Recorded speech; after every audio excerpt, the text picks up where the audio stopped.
Okay, I guess we made it to 10 after good enough. Did somebody listen to the slide last night? Any of you? And there were 94 viewers, supposedly, when things finally came up. Did any of you look at it? No? Where did I get 94 viewers from? None of you. When I went to look at it, I found my voice to be very faint. And yet, it sounds to me like it's coming through loud and clear. Yeah. No, they didn't bring up the whole fall semester. And so were you the one who started responding with me? Were you the one who was talking to me by email? No, well, somebody was. And like at 7:30 at night, they finally did it. It wasn't just us. There was no fall semester. Yeah. So it's up. And I thought the quality of the recording was terrible. And I wish somebody would, after today, go check it out. If it's still terrible, send me an email and tell them it's terrible. You can all hear me, right? It's coming through speakers loud and clear? All right. We'll do what we can. 2 years ago, I also taught the course. I didn't teach it last year. So the first lecture should be very similar, and the second lecture should be very similar. Slides the same and the like. So if you need to go back and find those, and the first two lectures this year aren't very good, well, go back and find those. We are here, which we will finish. I'll go back over a little bit, and then we'll push that to the end. We're done with supply and demand. I think I'm going to talk about that on Tuesday, because what I want to do is just show you a table.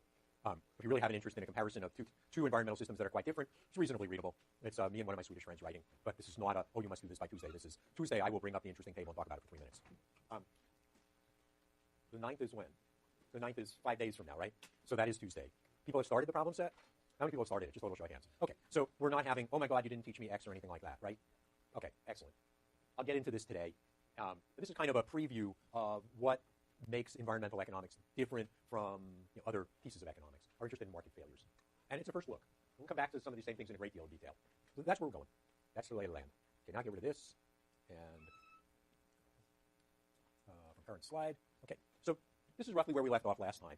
And my point was, in a simple supply and demand diagram, where there's something bad that happens when you make output, and so you want to tax output. And best sure it would just be unavoidable. Every unit of output produces a unit of gunk, or uses up a unit of gunk service. Everyone look at it. There's nothing you do about it. Right? So every time you produce one more unit of the stuff, you get one more unit of whatever the bad is. And what do you want to do? You want to have less bad. So you might tax it. In which case, you have just a standard tax diagram. Have supply curve. Here I shifted up the supply curve by the amount of the tax. If I knew how bad the thing was, then I'd make the tax be the value that we all paid for the bad. Like it's putting NOx in the air. I do all these studies to find out how much harm does NOx do. The answer, if I remember right, is about $900 per ton. And so then I would impose a tax on the emitter of about $900 a ton. That would be a straightforward answer. They can pay for their bad. Shifts up the supply curve to supply plus tax, intersects with the demand curve, and then the way drawn moves the quantity way in, presumably cleans up a whole lot. The tax revenue is the amount of the tax times the quantity purchased. That's the green box. That's the tax revenue. Second possibility is that the regulator, there are seats. So long as I don't have to have someone in the aisles, I don't want them in the aisles. People have a right to get out of here, right?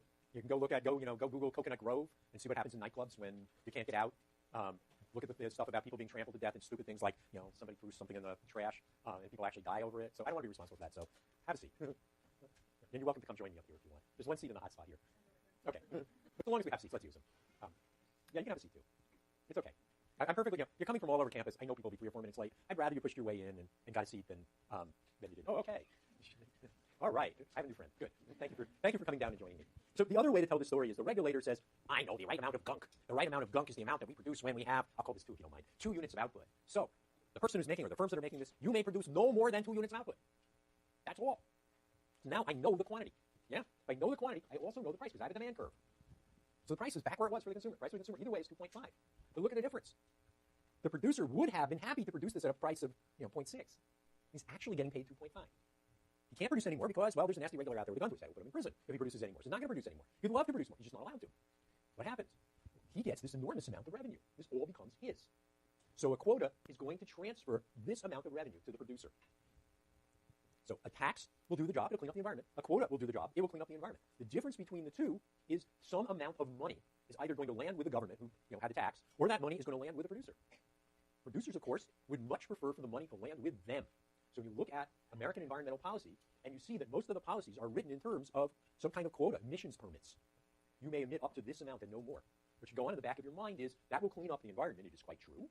And that will be the way in which the producers receive quite a bit of money relative to the alternative of there being a tax to clean up the environment. And so there'd be a natural tendency in the politics of the United States to push towards the quotas, not the taxes.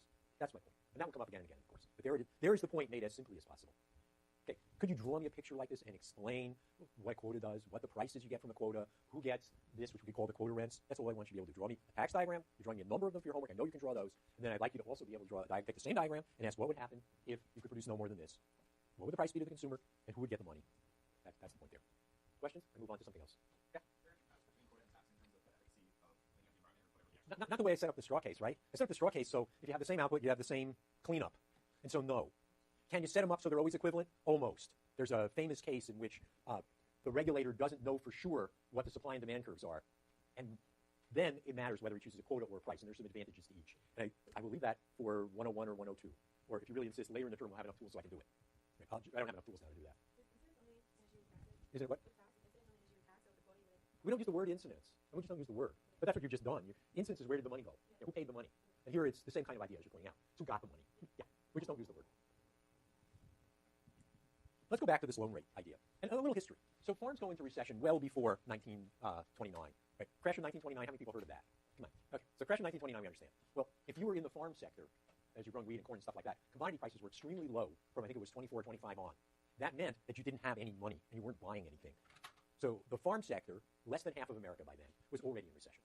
The way they got, one of the things they did to get the non-farm sector going again was they simply hired people to do things, like the Civilian Conservation Corps, built the lodge on Mount Hood, the lodge at Yellowstone, the Appalachian Trail on the East Coast. There's all kinds of stuff that these guys built. So you had people just put them to work. Built the West Side Highway, for that matter, in Jones Beach.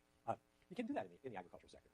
These people were scattered all over. So what they wanted to do was they wanted to get them money. They couldn't give them checks because they don't have checking accounts. Most people had never seen a check. So that wasn't going to work. So the only way they knew that would work was to raise farm prices. The way they raised farm prices was that they set a government-imposed price called the loan rate and basically offered to buy as much as anyone would sell to them at that price. So there's no reason to sell to anyone else. So they set a floor on price above the equilibrium price. The reason for the strange title loan rate is that they disguised it as a loan. So at the beginning of the season, if I remember correctly, you could borrow money. And then when you got your product and went to sell it, you could pay them back. But that wouldn't be a smart thing to do. They lent you money based upon a price above the market price. So they said, we see you'll have 5,000 bushels of wheat. We will lend you 5,000 times $3 a bushel. Market price was only $2.50. They allowed you to give them the wheat instead of selling it and pay back the loan. So although we call it a loan, it's obviously a subsidy.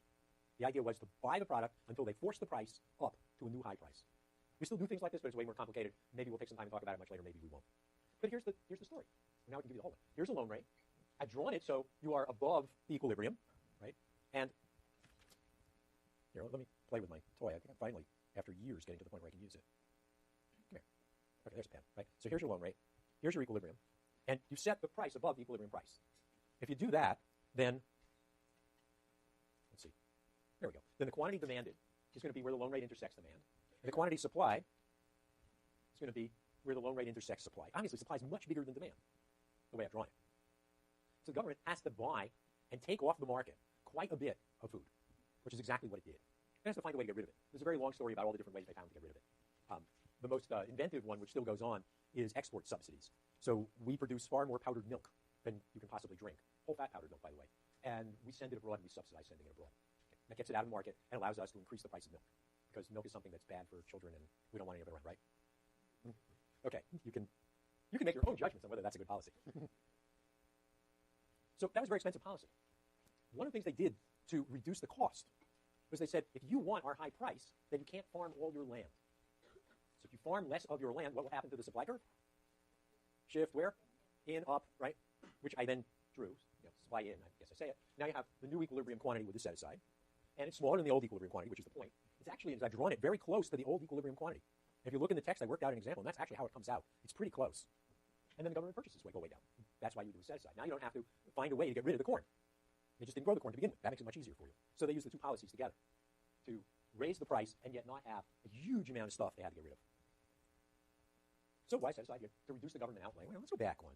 So since I got a pen, I can draw in how much this costs the government. Right? The government, in this one, they're paying the loan rate, and they have to buy the government purchase amount. Right? So I could actually color in, that's government purchases. And without the loan, without the set aside, they would also have to pay all this. So as I've drawn it, I cut their costs to the Treasury about in half. That's what they're trying to do, reduce the cost of the Treasury. If you're interested in the environment does very well from a very conservative Supreme Court. So in, what's the Husick Mills decision? 1936. So the conservative point of view is government shouldn't meddle in markets, and they indeed got a very conservative Supreme Court to agree with them and undid the law that raised the prices. The government, in this case the Roosevelt administration, then repassed the law, but it put in what was a constitutionally acceptable reason for their practices. And the reason was soil conservation. So the Agricultural Adjustment Act brings in conservation as a reason for the farm programs. And that continues until today. So there are very important conservation programs that are run by the United States Department of Agriculture. And they originally got in there to foil a conservative court. but now it's something they really want to do. So the question that my friend Gordon Rausser, who's a faculty member with me, raised, and he worked for the Reagan White House in the Council of Economic Advisors, was how do you raise farm prices without making the quantity go up? And he gave it the term decoupling, to decouple the prices from the incentive to produce. Now remember, the problem with having high prices is they produce more stuff than anyone will buy. They don't work well. So how could you rig this so that you wouldn't get them to produce more, or there wouldn't be any left over? One of the ways you could do it is you could just say, all right, so how much corn did you produce in the last 5 years? Find that amount, find the number of acres, and find out what kind of subsidies went with those acres, and give you those subsidies whether you produce corn or not. And that does the job. You get the money, so you're happy, and there's no reason for you to produce more, because you have to produce to get the money. Produce whatever you want. And that was a watershed in how we did our agricultural policy. If you ever want to know all the details, you want to find Gordon. You want to find, of course, Gordon teaches and ask him. I want to take one more example, which since I wrote the book, I worked on a lot, and that is California electricity. And what got everyone interested in electricity in California was that we were one of the first states to deregulate electric production, not distribution, just production. The idea was, why don't we just let the private market produce it and we'll buy it from them? And of course, all economists would be in favor of that, because why should you have to regulate which plant is producing at which time and stuff like that? Why don't you just let the market handle that? And that's what we did. Now, it had real bad effects. We didn't understand how the market worked when we did it. Well, there were some people who understood, and that includes some of the industry who told people, don't do this, you're going to be really sorry. But it turns out there are all kinds of ways of gaming the system. The easiest was wait for a really hot day in the summer. Oops, why am I? Go away, go away, go away, go away. I can go months without this ringing now that I'm teaching and I don't remember to kill the poor thing. It goes off all the time. I'm not glad to say that all of you are much better than me. So let's go back to electricity. So supply and demand meet at that point. I'll show you some pictures and you'll see that where they meet, the supply curve is really, really, really steep. The supply curve at that point is really steep, and the demand curve is really steep, and they both are. Then if somehow one of the electric generating plants should have an accident or die or go home for Christmas or something, then the supply curve would shift in and the price would go through the roof. And that happened. And that drove the price through the roof. And there are other ways of driving the price through the roof. Another way of driving the price through the roof, which is a lot more complicated, is a utility buys electricity in California the day before it's needed, or the day before. And it says, we're taking this to Oregon, where we're going to sell it in Portland Gas and Electric. Says, okay, that's fine, that's legal, you can do that. I mean, we don't have enough electricity, but it's a market. You can buy it, sell it, please. So they take it away. They don't really take it away. They claim they're going to take it away and sell it in Oregon. And when you get down to the wire in which you have to dispatch the electricity in the hour, a few minutes before the hour even, you don't have enough electricity. The demand is wherever it is. It's a nice hot day. And there's no way to get that extra little bit of supply. You just reach a point where the supply curve is utterly vertical.